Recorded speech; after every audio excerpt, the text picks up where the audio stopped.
Alors, donc, je suis Kimexel Kraba et je suis juriste dans une association qui s'appelle le CIDFF. Donc, c'est le Centre d'information sur les droits des femmes et des familles. Et donc, j'exerce la fonction de juriste depuis septembre 2021.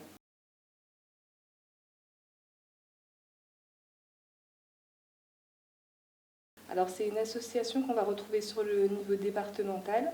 Donc, on est 8, on va avoir 4 juristes, 2 psychologues, une assistante de gestion et la directrice. Donc, on est sur tout le département du Loiret, avec un siège à Orléans et une antenne à Montargis.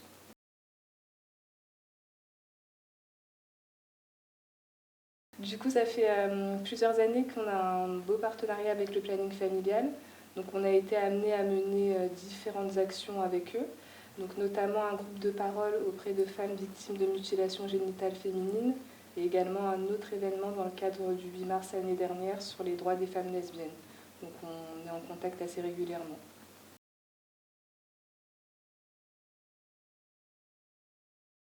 Alors, pour la conférence du 25 novembre, c'était une table ronde du coup.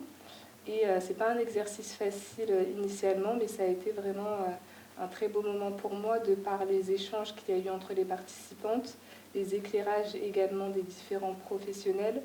Et ça m'a fait réaliser que le phénomène des mutilations génitales féminines, il était pris en compte donc, en France et plus particulièrement sur le territoire du Loiret avec les différents acteurs locaux.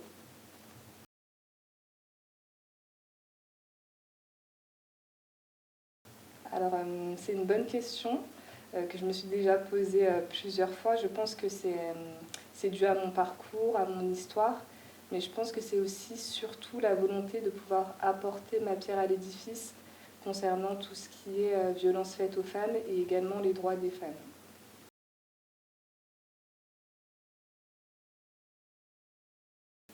Alors au CIDFF, on va faire de l'information juridique, en tout cas en tant que juriste, donc sur différents domaines du droit ou sur tout ce qui est violence faite aux femmes. Et donc on fait des entretiens non pas avec un suivi sur plusieurs mois, mais plutôt 1 ou 2 entretiens pour informer juridiquement, en tout cas dans un premier temps. Et en 2022, en tout cas, je comptais à mon actif un peu plus de 500 entretiens.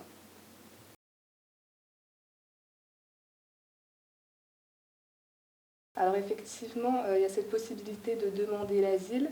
On sait que dans les années 2000, il y avait 20% des femmes qui demandaient l'asile qui étaient issues de pays pratiquant les mutilations génitales féminines.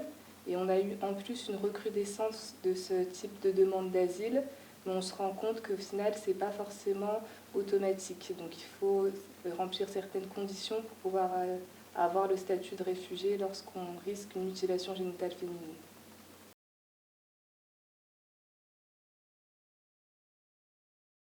Alors, on compte environ 125 000 femmes excisées en France, mais on se rend compte que ce phénomène n'est pas forcément très pratiqué en France, car on a une sanction pénale qui est assez lourde.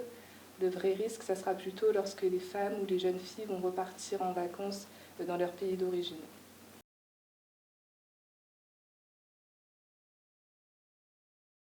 Alors au niveau des peines encourues, les mutilations génitales féminines elles vont être plutôt considérées comme des violences volontaires.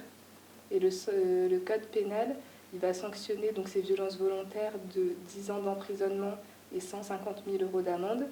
Et lorsqu'il y a des circonstances aggravantes, c'est-à-dire lorsque la mutilation elle est faite sur un enfant de moins de 15 ans par un ascendant, là ça va aller jusqu'à 20 ans de réclusion criminelle. Et en plus de cela, il y a d'autres délits qui ont été créés par le code pénal, notamment en 2013, c'est-à-dire le fait d'inciter une jeune fille ou une femme à être mutilée, ou le fait également d'inciter une personne à mutiler une jeune fille ou une jeune femme.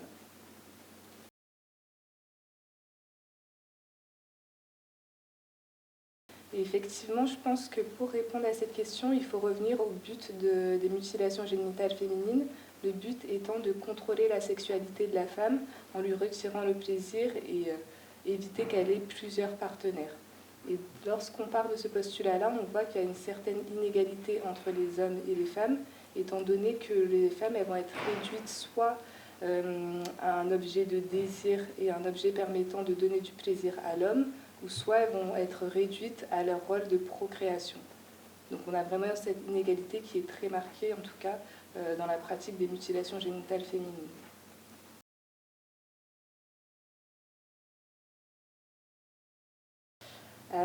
C'est un sujet qui n'est pas facile et effectivement, moi je ne connaissais pas du tout ce phénomène avant de m'intéresser à ce sujet.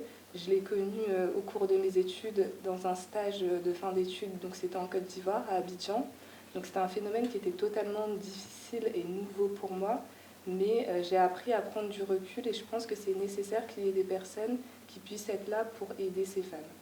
Concernant les solutions pour l'avenir, il faut savoir qu'il y a environ 29 pays dans le monde où les mutilations génitales féminines sont pratiquées. Et dans ces pays, dans la plupart, il y a déjà un arsenal législatif qui permet effectivement de condamner ces mutilations génitales féminines. Mais malgré tout ça, on se rend compte que ce n'est pas assez et que la pratique continue à perdurer, en tout cas dans les pays. Donc pour moi, il faudrait vraiment un réel changement de mentalité, de la sensibilisation, que ce soit auprès des femmes, auprès des jeunes filles, auprès des aînés. Et surtout, ce serait important de lever le tabou et d'inclure les hommes dans cette lutte. Parce qu'on sait que les hommes, dans certains pays où les mutilations génitales féminines sont pratiquées, ont un lourd pouvoir de décision au sein des familles. Or, ils sont mis à l'écart de tout ce qui est mutilation génitale féminine. Donc, impliquer les hommes dans cette lutte.